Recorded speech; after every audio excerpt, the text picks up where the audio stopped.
Right now, transit restrictions in the Strait of Hormuz are choking one of the world's most critical maritime shipping lanes. That bottleneck has forced global crude oil prices to surge past $110 a barrel. This combination of paralyzed supply chains and rapid energy inflation is preparing to hit everyday consumer costs, driving up prices from the gas pump directly to the grocery store checkout. This chart tracks the specific metric of the energy shock, showing global crude surging 11.7% and crossing $111 per barrel today. The reaction on Wall Street was immediate. Heavy sell-offs drove the Dow Jones Industrial Average down 545 points. Fuel-dependent travel sectors took the heaviest damage. United Airlines stock dropped 6.1%, and Carnival Cruise Line shares fell 5%. Investors are preemptively pricing in stalled economic growth. They expect exploding overhead fuel costs to severely damage corporate profit margins across the board.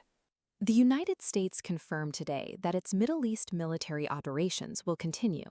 There is no timeline for withdrawal until specific security goals are met. This diplomatic framework outlines an alternative route proposed today, a joint five-point peace plan from China and Pakistan aimed at halting the conflict. This proposal stands in stark contrast to the open-ended timeline of the American military operations. United Nations Secretary-General Antonio Guterres issued an emergency public plea demanding that world leaders choose dialogue over destructive force. Because these diplomatic efforts are entirely misaligned with active military operations, global market volatility will persist. Domestically, the New York Attorney General issued an emergency warning. Scammers are now using AI-cloned voices to spoof government officials during tax season. To help build economic defenses against fraud and poor planning, the U.S. Treasury launched a new financial literacy program aimed at protecting citizens' long-term financial security.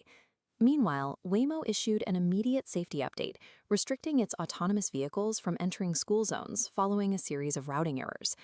As AI and autonomous systems embed themselves into civic and corporate life, consumers have to adopt strict verification protocols to protect their own safety and assets. Finally, a global initiative called the Generosity Experiment announced it has successfully deployed over $500,000 across 21 countries. These funds are driving specific grassroots outcomes, like organizing dedicated youth chess programs for children in Brazil.